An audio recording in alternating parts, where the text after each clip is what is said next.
गरम दिने आंबर एक खट्टा मिठा रेसिपी समस्त को भल लगी थाए आउ बनैबा बहुत सहज एवं कम टाइम रे भी हो जाई थाए। ए रेसिपी छोट रु बड़ समस्त को भल लागिबो।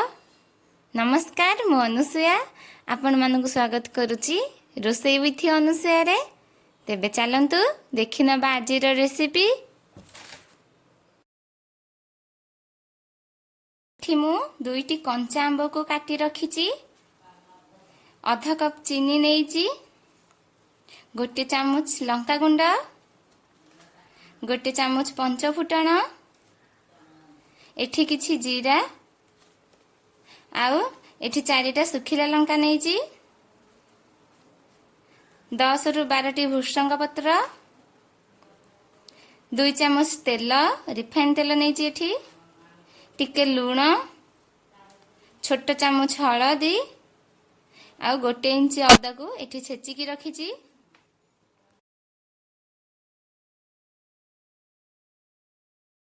एठी मु गोटे कड़ाई नहींची, सेथिरे 2 चामच रिफाइन तेल पकई देबी। एबे तेल गरम हो जाइची, मु एबे पंचफुटण पकई देबी।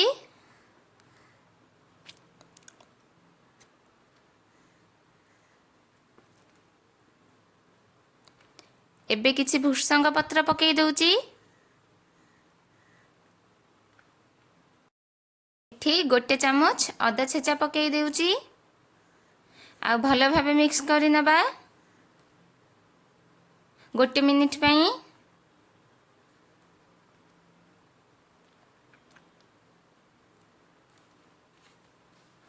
एबे काटिकी रखिथिबा कंचा आंब को पकई देबी, भलो भाबे मिक्स करि नबा। गोटे चामच काश्मीर लंका गुंड पकई दउची, हाफ चामच हलदी गुंड आउ टिके लूण पकई देबी। एबे ताको भलो भाबे मिक्स करि नबा।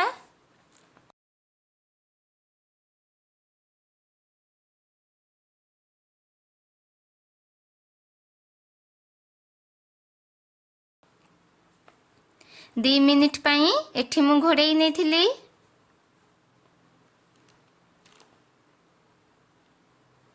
एबे एथिरे मु 2 कप पानी देउची, कारण आंब सिझिबा को टिके टाइम लागिबो। एबे गैस रे फ्लेम को लो मीडियम करि नबा। 10 मिनिट पई कवर करि नेबी। एबे गोटे कड़ाई रे मु जीरा आउ सुखिला लंका नउची, आकु भाजी नेबी। गैस रे फ्लेम को लो रे ही रखिथिबे, नहले जीरा पोड़ी जिवो। गोटे मिनिट पई एठी मु भाजी नेबी। एबे देखंतु भाजी हे गलानी। एबे आकु मु काढी नेबी। एबे 10 मिनिट हे गलानी। एबे कभरटी को काढी नेबी।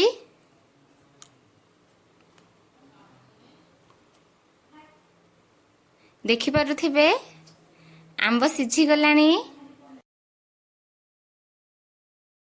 आंब को एठी अधिक सिझेइबे नहीं, कारण चीनी देला परे भी 10 मिनिट जाए मु सिझेइबी।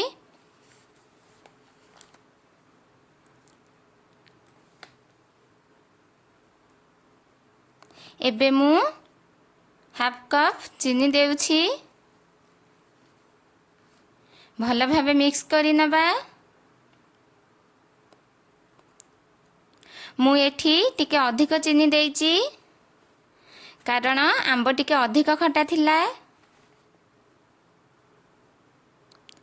आपण मानकु जेतिकी मिठा पसंद आपण सेतिकी देई परिबे।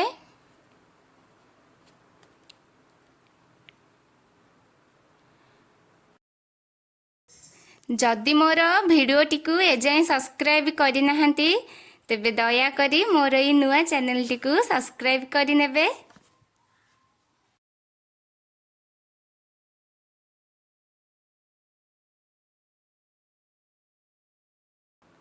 मु आउ 10 मिनिट पई कवर करि नेउची।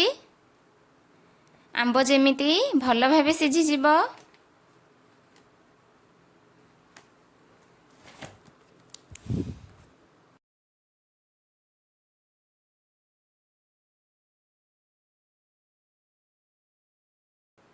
ଏବେ 10 ମିନିଟ୍ ହେଇଗଲାଣି। ଏବେ କଭରଟିକୁ କାଢ଼ି ନେବି। ଭାଜି ରଖିଥିବା ଜିରା ଆଉ ଲଙ୍କାକୁ ମୁଁ ଗୁଣ୍ଡ କରି ନେଇଛି। ଏବେ ଏଥିରେ ପକେଇଦେବି।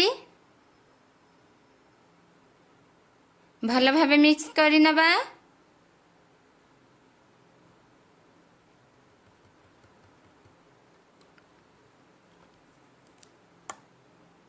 ଏବେ ଆମର ଆମ୍ବ ଖଟା ରେଡ଼ି ହେଇଗଲାଣି। ଏବେ ଗ୍ୟାସ୍ ଅଫ୍ କରିନେବି। ବେଶୀ ଝୋଳ ମାରିବେନି, କାରଣ କେତେ ସମୟ ପରେ ଦେଖିବେ ଯେ ସେ ବହଳିଆ ହେଇଯାଇଥିବ।